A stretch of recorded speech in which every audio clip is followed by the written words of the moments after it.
colors. Please repeat the pledge after me. I pledge allegiance to the flag of the United States of America and to the republic for which it stands, one nation under God, indivisible, with liberty and justice for all. 2. Post the colors. Post the troop colors.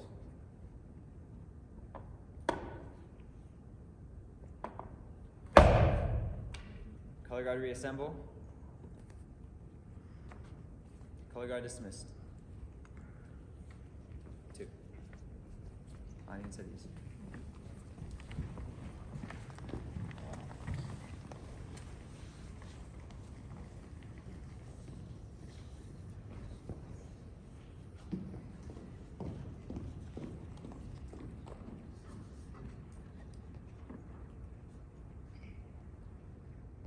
We are so grateful to have you here today. We want to thank the Boy Scout Troop number 5 for providing that flag ceremony for us. Let's give them a hand.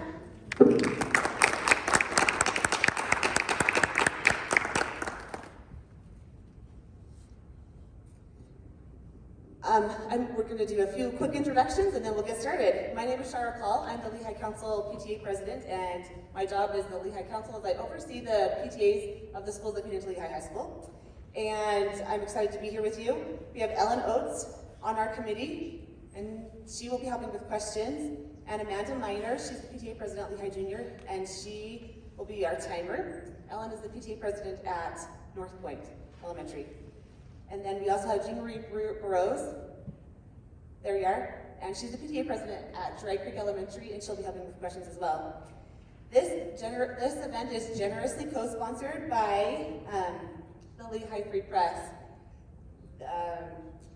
We would like to recognize Sally Brigham as the publisher and Donna Barnes as executive editor and former school board member. Nicole, are there others? No? Nope. Okay. Well, thank you. Our moderator is Nicole Kunze, and Nicole is the assignment editor and creative director of the Lehigh Free Press, Alpine School District, substitute teacher, and a mother of 3 children attending schools, all here in Lehigh. Nicole covers a variety of school events for the newspaper and volunteers on several committees that involve Lehigh's children and youth. Thank you, Nicole, and I'm going to turn the time over to her.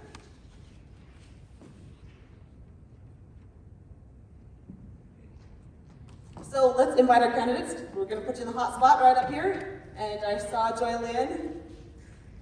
Thank you so much for being here. We understand your health is not well at this moment, so thank you for sacrificing and being here with us today.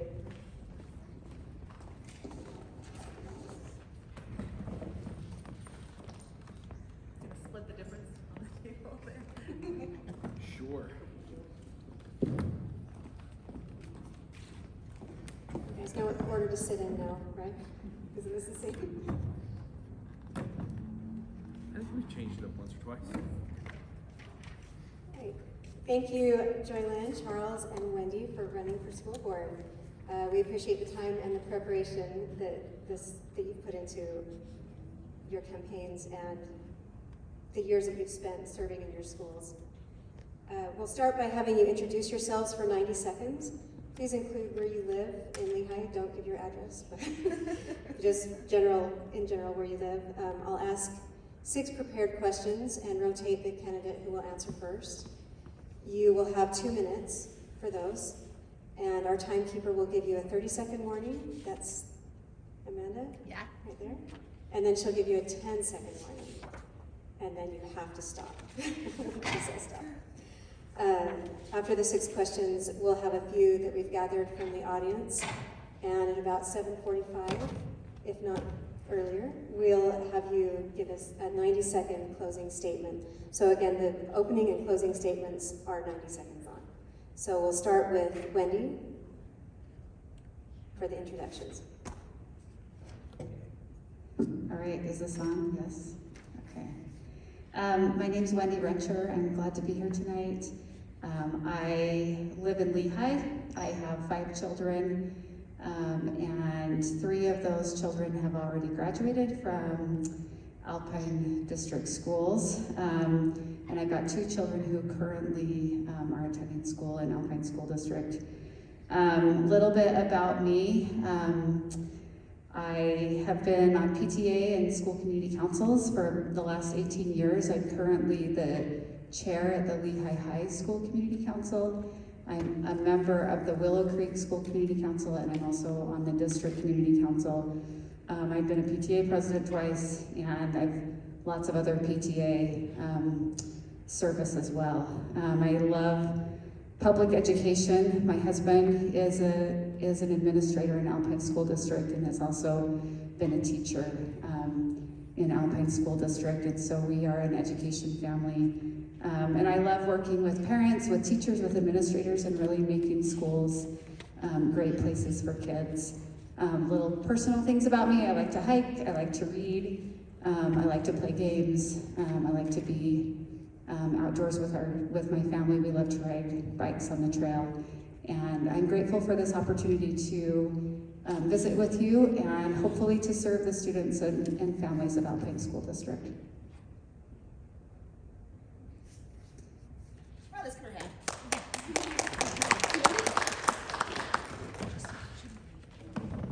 Good? All right. I'm Charles Max Wood. All my friends call me Chuck, so you can call me Chuck.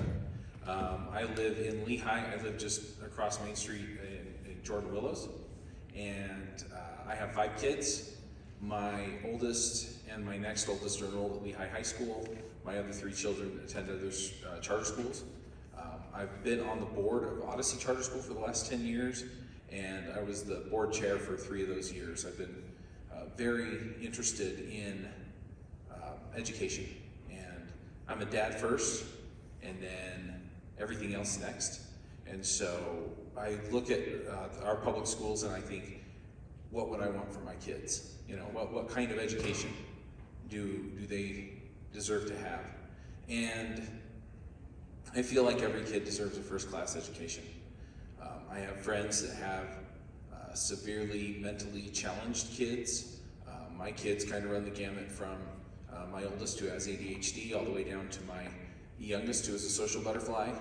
And I'm in this just like I got involved in the other school board, for my kids and for your kids, and to make sure that we are delivering that first-class education and making sure that parents have a voice, that the students have a voice, and that we're serving the teachers as a good employer and a great place for them to work. Thank you. I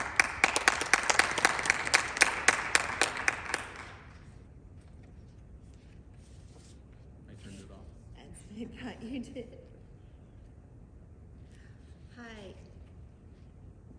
Hi, I'm Lynn Lincoln, and my mom always taught me never to be late for anything, and when you're late, she would send us home to wash baseboards and scrub kitchen floors. And as I walked in late, I'm like, do I walk in, or do I go home and scrub the floors? So the debate and the struggle will be real in my brain all night. I've lived in Saratoga Springs since 1999. My kids have attended over 10 different schools out here, so we're really involved in that. Education is my jam. It's what I do. In my high school yearbook, it said I loved to eat, to sleep, and to run, and I liked boys. Now it's just education. That's what I eat, that's what I drink, that's what I sleep, that's what I do. I have held every position in education other than special education teacher. You have to have a special license for that. I've vacuumed halls, I've planned parties, I've been at board meetings, I've written policy, I've worked with legislators to change laws here in Utah. What I'm not good at is being a politician. I'm an educator, and I don't beat my chest really well and list it all off, but that's what I do. And I'm here because every kid's education matters, and we don't get do-overs. There's no second chance. We have to get it right each and every time. Thank you.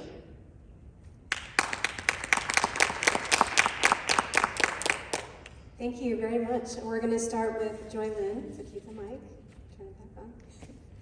Our first question is, what do you bring to the ASD board that isn't there right now? I think I bring a really strong knowledge of government regulations, policy, and how they impact the classroom, how it affects the teachers and the students. This last spring, I taught a 10-part series on policy in education to education leaders across the state. And I bring that wealth of knowledge, but because I've been in the classroom really recently, I understand the kids have changed since I went to college, and education has changed since I was sitting in a K-6 classroom. So I bring that excitement and that strength of policy and how it affects parents and teachers and students, and how we can improve things through setting those parameters and freeing up our teachers to teach, and freeing up our students to learn, and allowing our parents to collaborate in that educational process.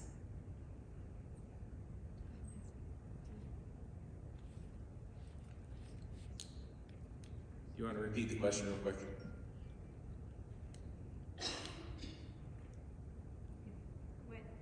Sorry, what do you bring to the ASD board that isn't there right now? So let me give you a little bit of background on where I'm coming from, right? I am a freelance software developer and a podcaster. And I'm also a dad and a former board member, like I said, at a charter school.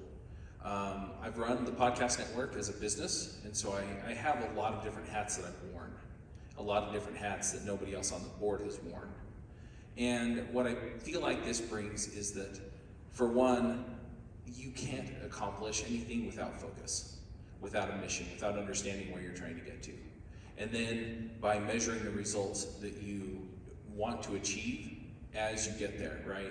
So it's not just about proficiency, which in our school district, 40, 50%, right, on the RISE test. But what are we doing to measure that? What are we doing to get to that point? And then as a technologist, what tools do we have, right? How do we reach down and say, this will work, or this will work for this classroom, this will work for this child? And how do we apply that to start moving those measurements up, not just year by year, but quarter by quarter or month by month, so that we know that we are achieving these options that we want to apply to our kids, right? So that they're ready to go out into life, whether that is college, whether it's working a trade, whether it's managing a McDonald's, whether it's something that hasn't been invented yet as a course of life. The other thing I bring is that I'm a parent first. And I feel like in a lot of cases, the board has lost sight of where the parents are at, and I want to be an advocate for parents. And just open up the conversations and make sure that we're having them and that people can hear it.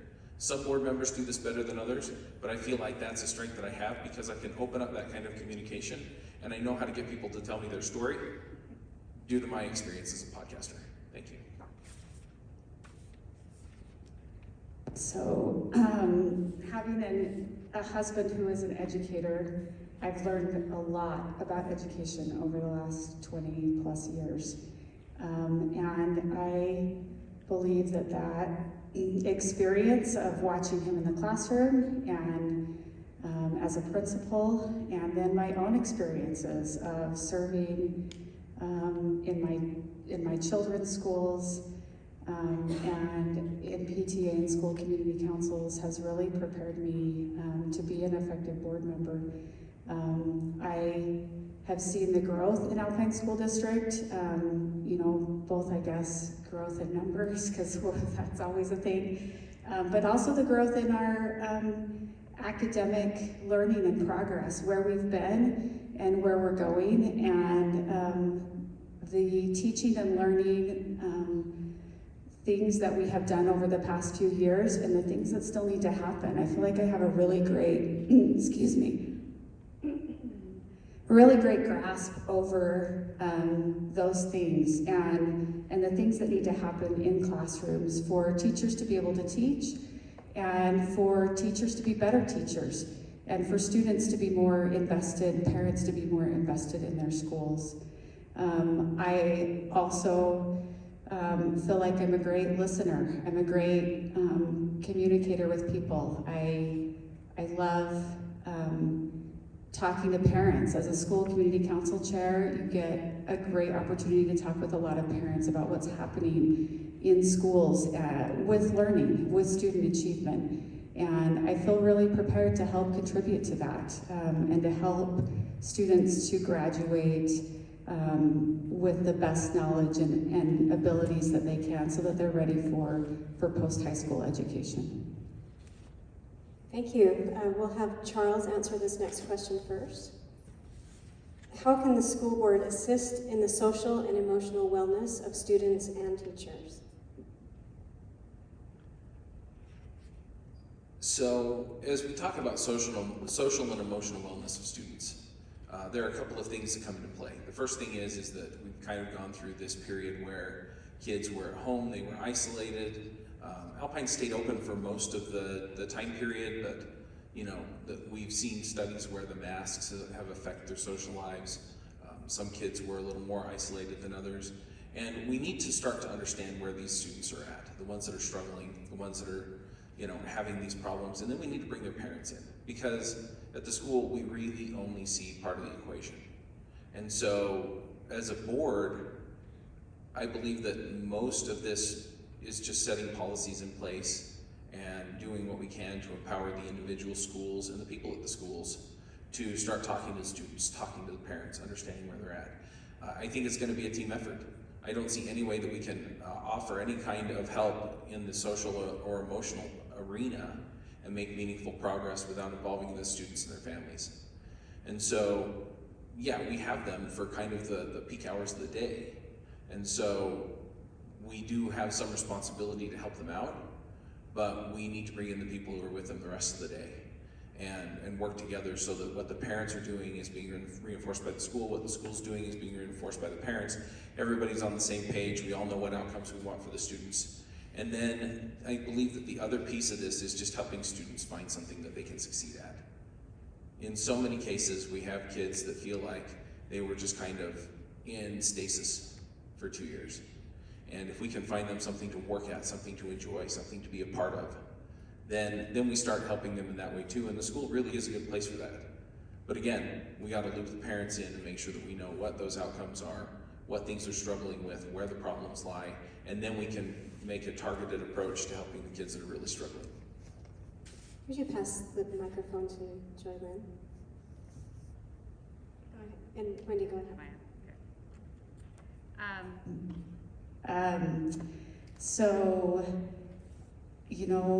I think we live in a different world than when I was a kid in school, for sure. And as we talk about social and emotional issues in school community council, in PTA, this past year, really there are a lot of teachers coming and saying, yes, there are a lot of social and emotional issues that are affecting children in my class.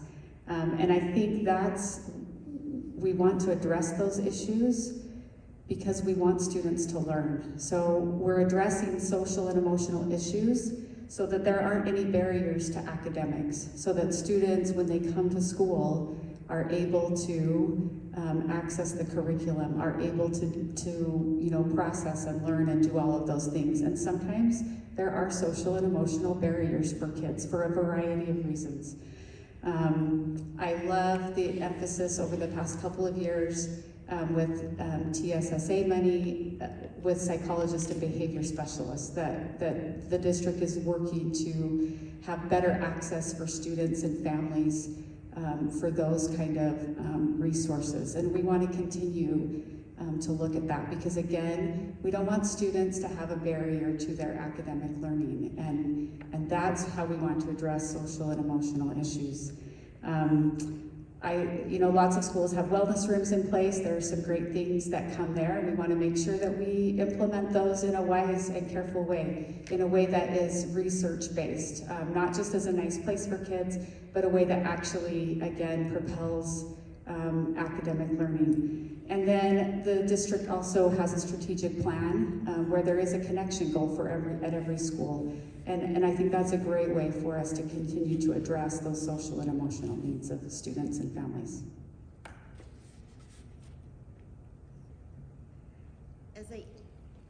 There we go.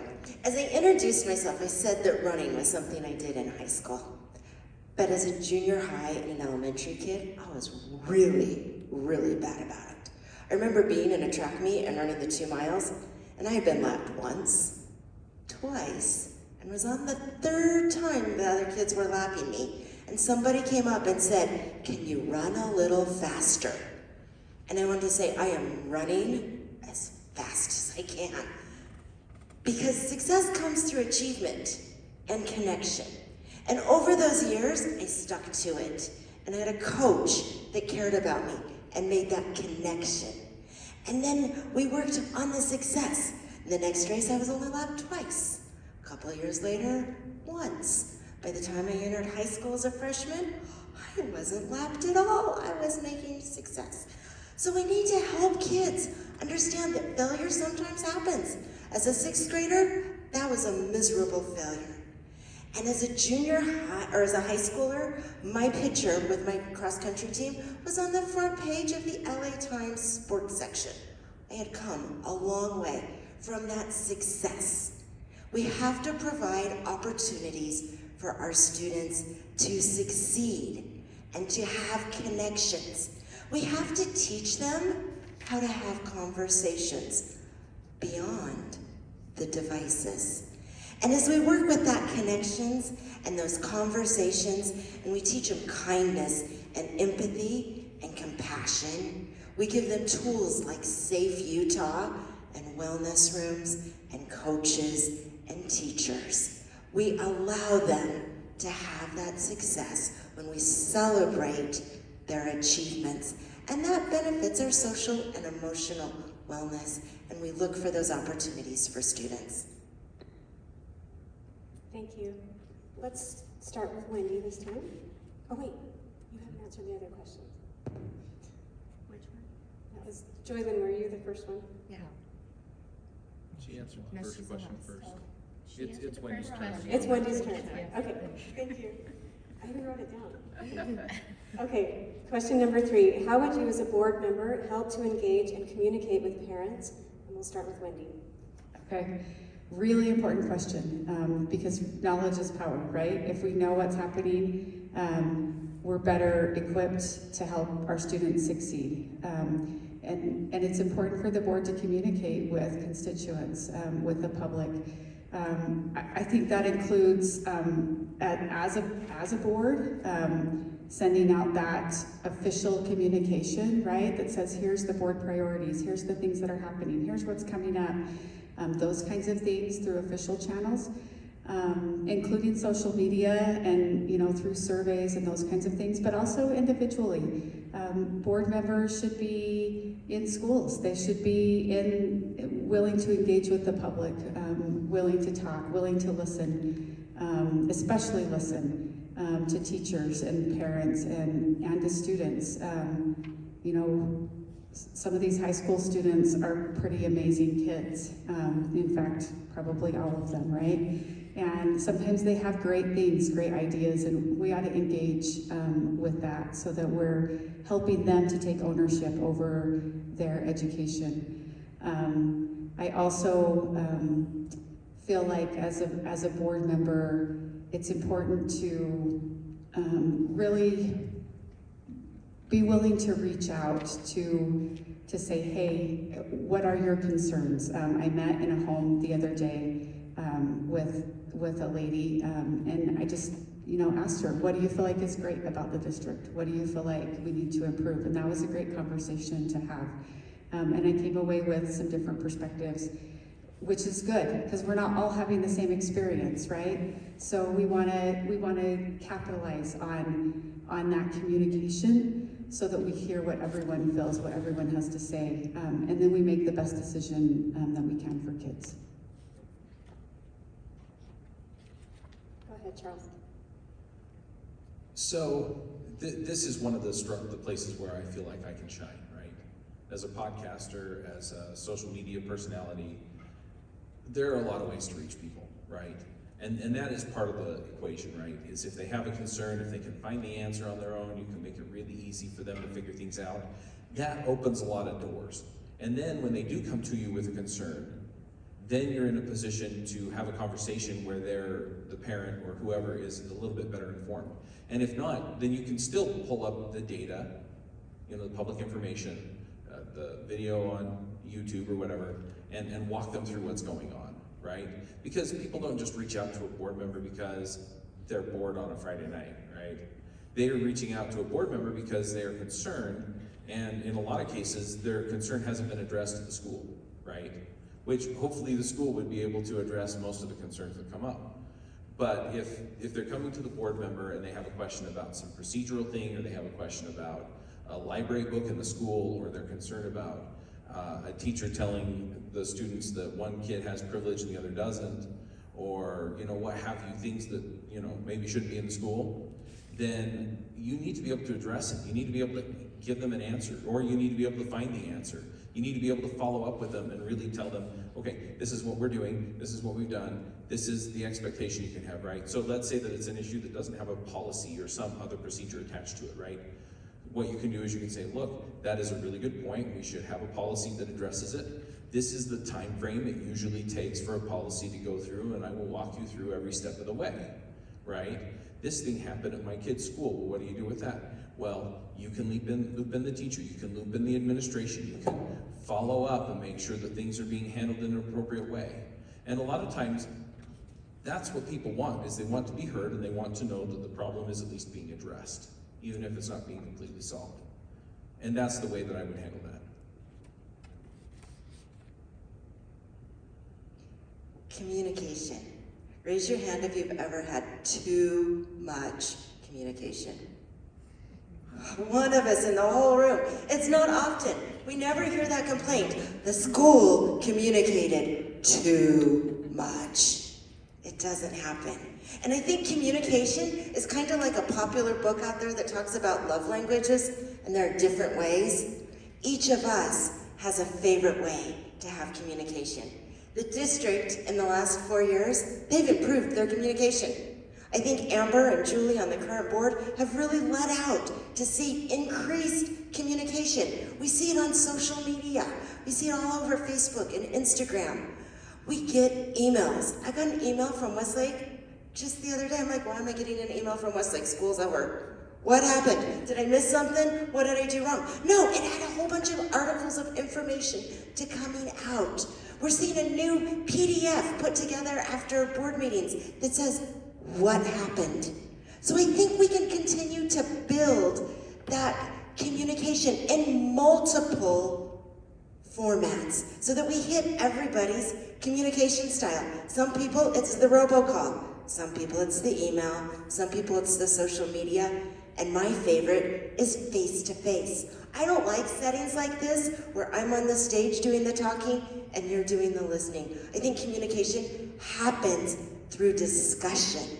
And so I like that, and I'll be open to that, sitting down and talking.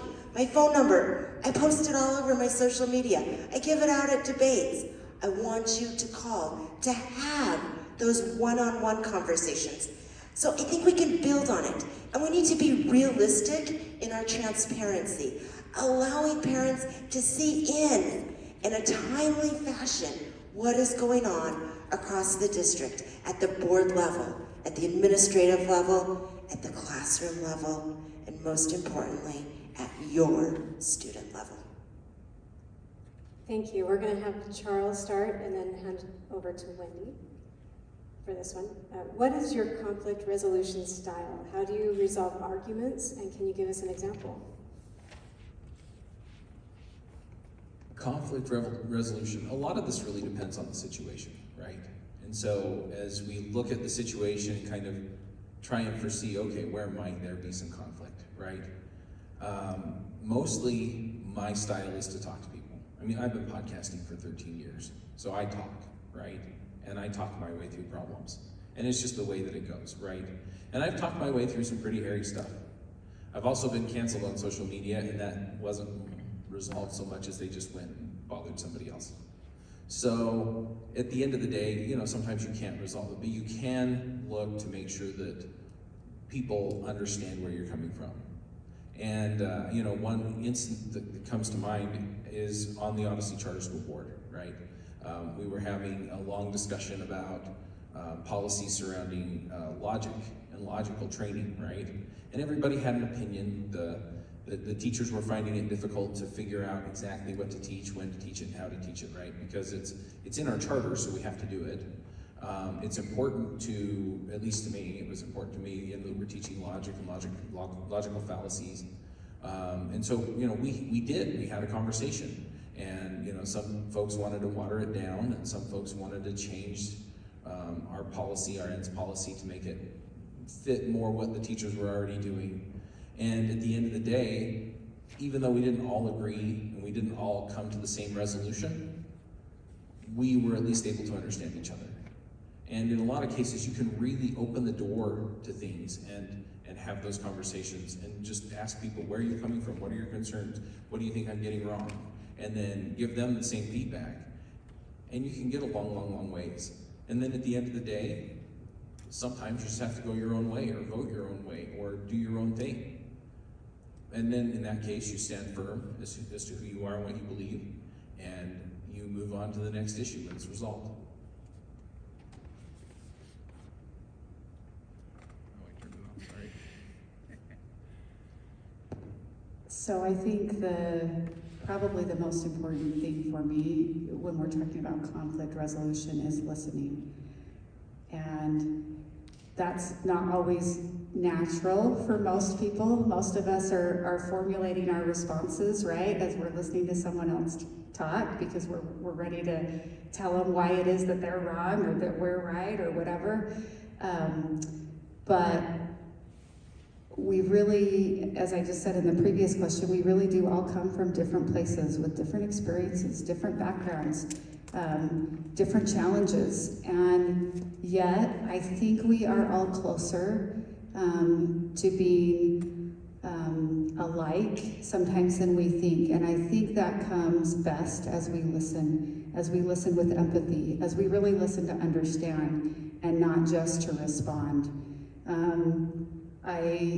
Building bridges, really important, because again, every student needs a safe, wonderful, well-rounded public education, and that requires us building bridges and saying, hey, what can we do for this student? What can we do for these parents? How can we help them to feel connected to their school and their teachers and their administrators? And I appreciate the experiences I've had on school community council in that, because I don't know if that has necessarily been a strength, but I feel like that has built over the years, where I am much better at listening to opposing points of view and then being able to discuss and talk. And sometimes, you know, coming to a compromise somewhere in the middle that meets, you know, parts of the needs of both sides. And so I am grateful for those experiences of listening to others, of hearing different points of view, because I think it has made me a better person and better prepared to serve on the board.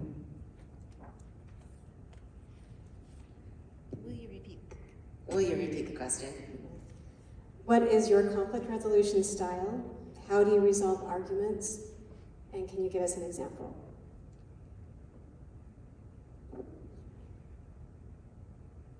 I want to make sure I hit all the aspects of it. I'm sitting at this table with some really smart people, because in communication, we have to talk things out, and we discuss, and we work around it. And we can't have that talking part without the listening part that Wendy referred to. And that's crucial.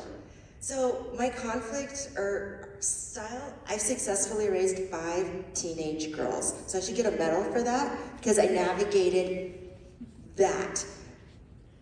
But it takes those skills of listening and talking, and then I put myself in their spot. And I think, how might it be coming from this angle with my teenagers? What must it feel like having me as their mom telling them what to do? Oh, maybe I can see and empathize with that. So I like to have conversations. I like to listen, and I like to listen some more, and I like to listen again, and be in somebody else's shoes, and then to speak. An example of this, I served on a board I've served on a charter school board for a while. I've served on school community council board. But one time we were sitting and we were wrestling with a really big discussion, and I laid it out for my fellow board members. I said, this is what's gonna happen, A, B, and C. If we continue on this road, this is what's gonna happen. And it's scary to me. And we discussed, and I talked, and I listened, and put myself in their shoes, and we took a vote. And I was on the losing side of the vote. It was 6-1. I didn't persuade anybody to change their thoughts or their opinions. A year later, oh, I have to say, and I got on board with the decision. Outnumbered, okay, I'm in your shoes, let's move forward. A year later, A, B, and C came true. It was almost like I had a crystal ball a year before. And one of the board members came up to me and she said, I'm waiting for the I told you so. And I'm like, you're never gonna hear it from me. We learned a lot through the journey, and maybe a year ago it was the wrong decision of my A, B, and C, and we needed that path. I will always listen, listen, listen, and then be in your shoes before I talk. Thank you. We'll start with Wendy this time. What is the greatest challenge facing Alpine School District? I think there's a couple of things. One is, if you live in Lehigh and Saratoga Springs, growth is a challenge, right? There's a lot of houses being built and a lot of kids and families moving in, and we need to provide schools and teachers for those students. And as the board looks at a bond possibly for this year, you know, that may be an important part of being able to provide for those students and for the needs here. And we want to continue to address the growth and make sure that our schools are at least not overloaded as much as we possibly can with the funds that we have to work with. I think the second thing is we want to recruit and retain great teachers. Every student needs a great teacher in their classroom. Teachers have had a lot on their plates the last couple of years, and a lot of challenging things in public sentiment. And we want to make sure that we are continuing to address pay.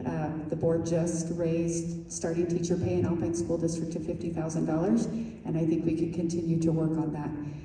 We want to offer a competitive benefits package and be able to help teachers to feel like when they come to Alpine School District, they're going to have the best resources that we can provide, the best professional development that we can provide so that they are more prepared in their classroom, more prepared to meet the needs of students. We need great teachers, and in order to continue to have those, we do have to address the pay and I think the working conditions that teachers are experiencing. Go ahead, Julie. I get confused which way we're going down the table. One of the biggest growths, I moved out here in 1999. This district that I'm running to represent is actually being a district that was almost split right in half with Julie's. This seat will represent 14 schools and part of a 15th. Julie's are 14 schools. That's almost 30 schools that did not exist when I came here. I just celebrated, and I call it a celebration, 20 years of straight elementary school with my kids. We graduated the last one from 6th grade this year. I will never have to sign another reading log again. But my kids went to school in Meadow. We've seen this growth. But with this growth, there's another side of the district. And as I sit in community councils and district community councils, and I talk with the teachers out in Orem, are different. I taught in Orem. And the needs are different. And out here, I pound my fist. I am tired of August hires for my kids. I want April hires. And I want class sizes at the high school where every kid has a desk. I know, it's kind of amazing. Every kid has a desk. In Orem, they're fighting for programs to continue. They're fighting to have the AP classes at their school and the quality. And we need to have discussions across that. We need to do listening tours where we bring Saratoga Springs people and Lehigh people to Orem and back and forth so we can see that. So as a district, we can move forward. And we need to empower our employees and our students and our parents to do their part in education.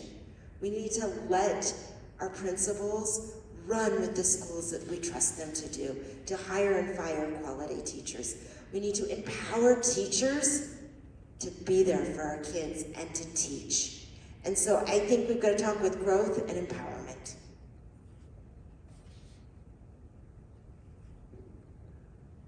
So as far as I can tell, there are two issues in Alpine School District, and they're both fairly pressing.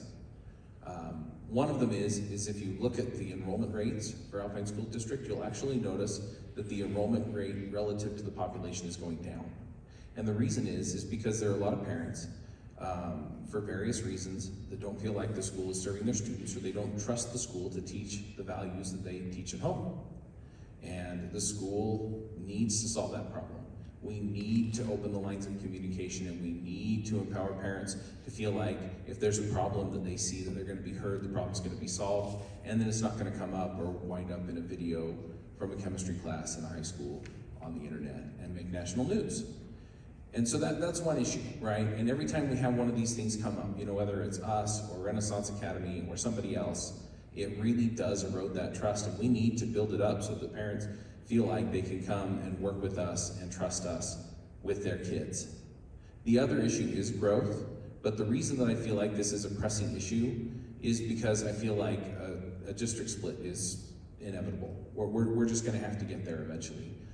Lynn pointed out that the needs of the schools up here in Lehigh or Alpine or Highland, where we're seeing hyper growth, is different from in Orem, where their class sizes are half of ours, and they're struggling to kind of keep things running the way that they want them to. And in a lot of cases, it would make a lot more sense for us to split the school district up so that those folks down there can solve their problems and we can solve ours, instead of trying to push as many of these programs into the administration and bureaucracy at the school district as possible and solve that.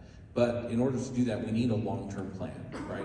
We need a plan where, you know, maybe at the next redistricting in 2030, where, you know, we're redrawing the districts and we're working through things, and we have a plan so that at the end of the day, we can make that work. And then we don't have these giant districts that almost get split between two people and, you know, things like that, and people can reach the people who represent them. Thank you. Our final of the 6 questions that are prepared is, what have you done to support and improve the Alpine School District? And we'll start with Joy Lynn and go to Charles next.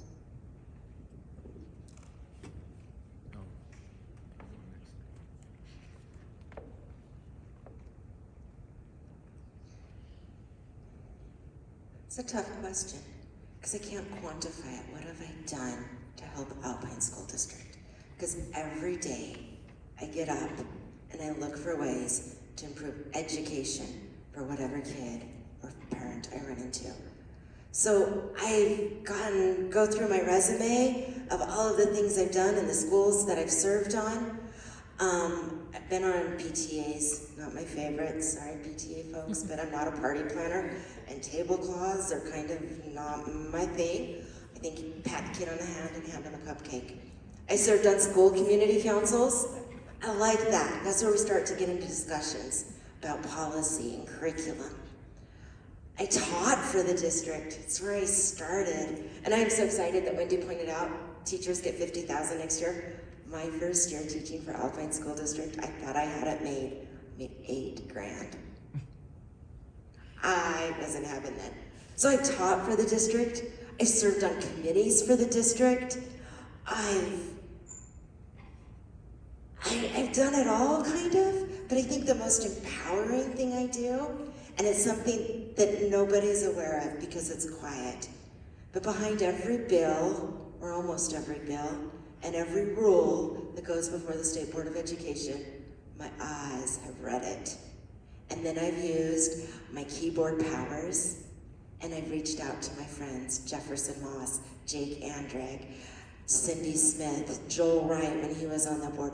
I go to who can fix it to make sure the best I can that it impacts the teachers in the classroom so they can teach, and the students in the classroom so they can learn, and the parents so they can be a partner. And sometimes I win, and sometimes it takes years to work on it. But my most empowering thing I've done is working with IDEA, rules at the state board, and making sure that we have least restrictive environments for students. So my experience working in schools has really boiled down to being involved in the board at Odyssey Charter School. And, you know, I've started getting involved at Lehigh High School since that's where my kids are at. And honestly, a lot of it really is just getting down to looking at where things are, figuring out where things are at, and then helping plan for the future, helping understand where things are going, what kinds of things we want to achieve, and then pushing things forward, sometimes in a creative way, right? Doing things that haven't been tried before, but, you know, by every estimation should work, right? And I feel like we have that opportunity with Alpine School District, right? Is to bring some of these creative ideas to bear and look at things and go, okay, well, what can we try that's different, right? Why is this particular group of students excelling, and what can we do to help them get further? Why is this particular group of kids struggling, and what can we do to help them get further? And all those kids that are stuck in the middle, you know, what are we measuring that makes a difference for them? What's working in this school for these students and this other school for these students, and how do we pull that together? I mean, that's really what it is. It's about bringing together the ideas and the opportunities that we have and talking to the people that really can make that difference. And I am really good at facilitating that communication and boiling it down to its essentials, making it into a cohesive plan, and then making things happen. That's what I've done at the charter school. I'd love to get more involved in some of the other areas and some of the other schools.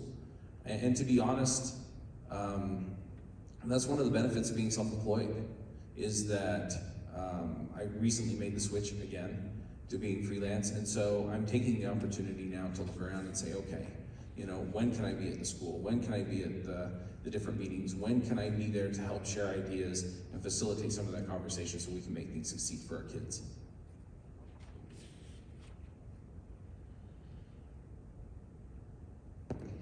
So at the beginning, I mentioned that I've spent the last 18 years serving in school community council and PTA. The first 6 years were in Provo School District, where we lived and my kids attended school. And the last 12 years have been here in Lehigh. And I have loved both. I've loved PTA and I've loved school community council. And my PTA experience, I feel like it helped me meet a lot of really great, amazing people and make a big difference at the schools that my kids attended. Joy Lynn said it, you know, she's not good at party planning, and PTA definitely does throw its fair share of parties.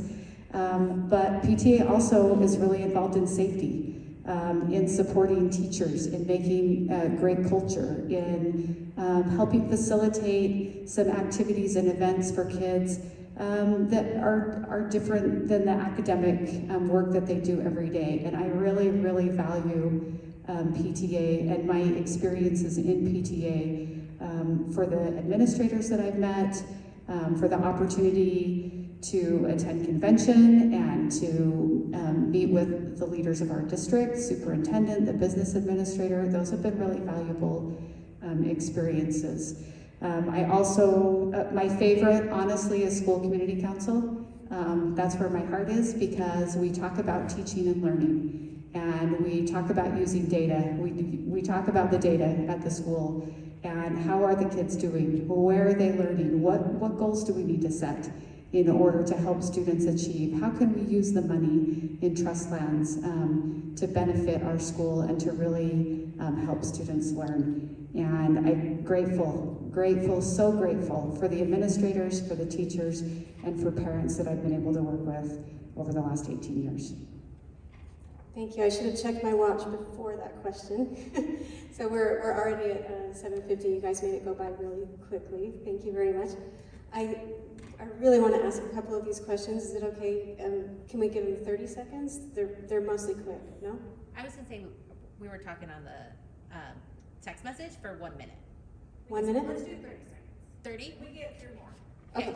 We'll do 30 seconds. Speed round. Look at them resolving that so quickly. Thank you, ladies.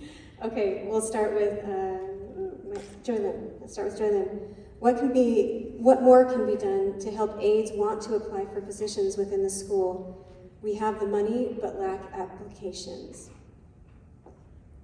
I feel like I'm speed dating and going on this one. It's tricky to get aides in classrooms. It's just tricky. The economy makes it really difficult. We have a really good economy right now, which is actually really bad for education because there's plentiful jobs. When the economy goes south, then there's people that come to want to work in education, want second jobs or jobs at work. So I think we've just got to entice them in by bring your best friend to work and see how awesome it is.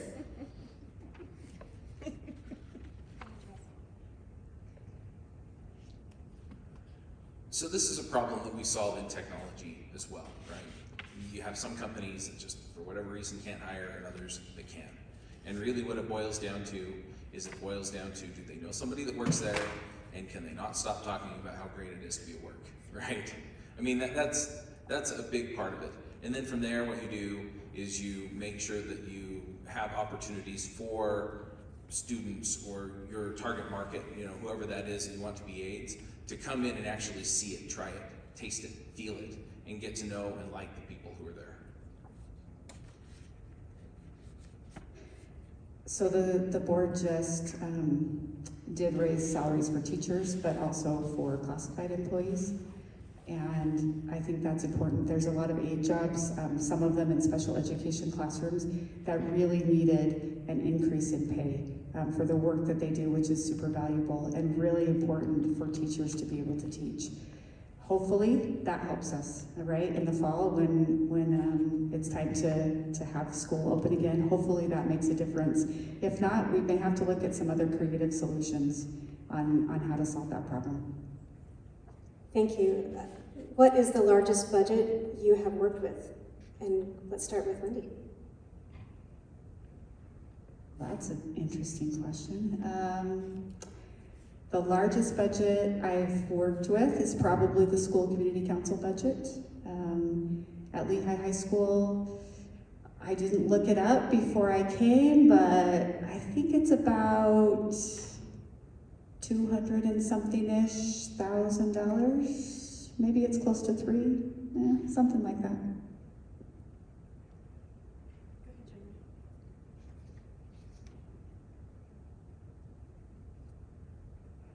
Nothing compared to the $750 million budget that Alpine School District looks at. Not even close. But the largest budget I've looked at is as a school board member in a charter school. We have 1,000 students, and our budget is roughly 627. I'm sorry, that's my carryover. A $6 million budget. So long ways to go to even come close to Alpine's. And it's a tricky mindset when you go from like your personal budget to those bigger numbers. So I've scaled big, but I'll have to scale bigger. Yeah, the largest budget that I've worked with is Odyssey Charter School's budget. And I think yearly, we look at the statements all the time. I just, off the top of my head, I don't look at the yearly numbers, I look at the monthly numbers. We're looking at several $100,000 every month that comes in from the state and the federal and all of the other places that we get money from. What was that? Probably something like that, 3 to 4 million. Thank you. Charles, we'll start with you. We'll keep the microphone on. Name one policy the ASD board has passed in the last year that you agree with. One policy. So most of the board meetings that I've attended, they haven't passed policy. I mean, they've passed a series of policies when they renewed the contract with the teachers. And a lot of those, especially the raise, I think was needed. I think when I looked before, Alpine was like the second lowest teacher salary in the state by district. And so that definitely needed to be fixed. And there are some other things in there that were also important.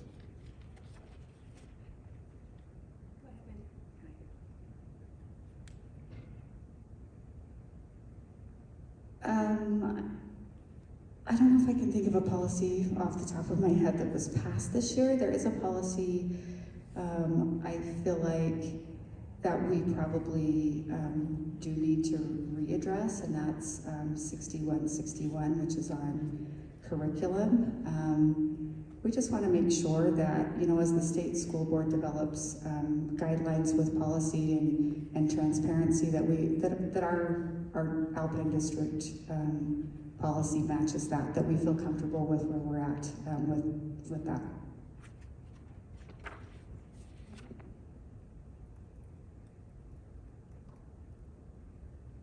It's a good question. I'm just racking through my brains, going through all the board meetings, going which one did I like, which one didn't I like, which one didn't I like. The one that comes back was really recent, and they talked about memorializing when the student passes away. Unfortunately, that's a conversation we have to have. And I liked parts of it. Can I do partials? I liked parts of it. I didn't like that they moved it out of their normal policy template. Its introduction is way too big, and they get into prescriptiveness in it, and exactly how to do it in the introduction. So I like the thought and the need, but I'd also like to rework it a little bit. Okay, we're getting too close to 8, so we'll go ahead and do your closing statements, 90 seconds each. Let's start with Jordan. Are you ready? I get to start. Yeah, that usually doesn't happen. The person that introduces himself first also gets to close first. I'm Lynn Lincoln, and education's what I do. It's all I do. I don't do anything else. If you ask me what my hobbies are, my coworkers all laugh and joke. They say it's to read state code. And it is. And then if I have a second one, it's to attend board meetings. And it is. I'm here because I'm passionate about education. And at the end of the day, in this role as an Alpine School Board member, I get to be passionate about your kids. I don't have to worry about any family relations working for it. And I don't even have to worry about my kids that attend Alpine School District, because you see, I've already empowered them to advocate for themselves. And once they hit junior high, it's all on them. They advocate for what they need. So I'm here to support you guys. To those of you that came on a summer day when we'd all rather be on a beach drinking a lemonade and me reading a governance or policy, you can read whatever you want, but you came here to hear about education. And I promise, if you elect me, you can get a hold of me and we can have fabulous conversations about education. And I will always put your student first, because there's no do-overs in education. Okay.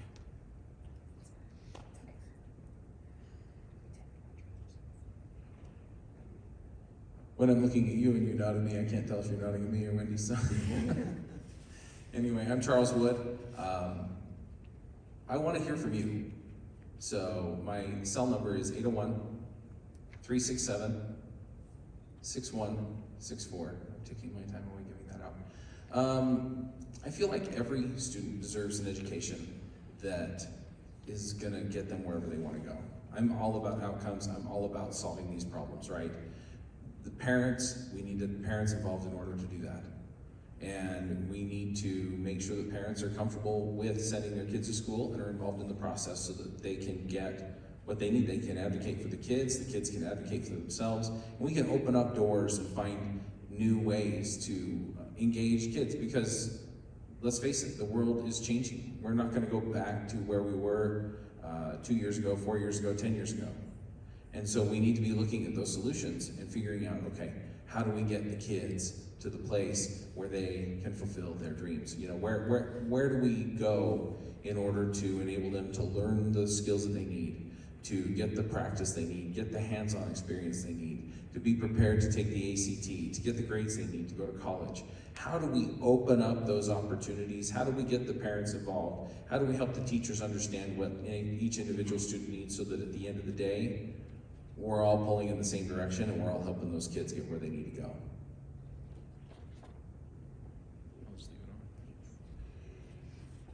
I am grateful for those who took time to come tonight, for those who will watch this, and I am grateful to have been a part of Alpine School District, and for the teachers, for the administrators, for the bus drivers, and the nutrition service workers, and the psychologists, and all the people that contribute to education and who really are committed to making Alpine District a great place for students to learn. You know, that I think is probably the greatest strength of our district, is the people that are here, the students, the families, and those who work here and are committed to helping kids to be the best that they can be and to prepare them for their futures. My priorities really are improving student learning outcomes, making sure students are prepared as they graduate to go into the world and be ready to do the things that they want to do. I also really feel like it's important for us to make connections for families, that parents and students feel connected to their local school. And I look forward to doing that as a member of the board. I appreciate the opportunity to serve, and I hope that you'll take the time to vote. Thank you.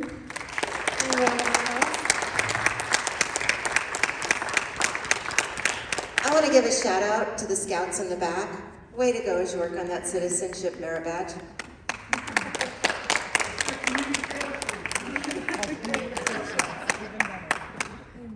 All right, that concludes our debate questions, and we can adjourn, I think. All right, thank you.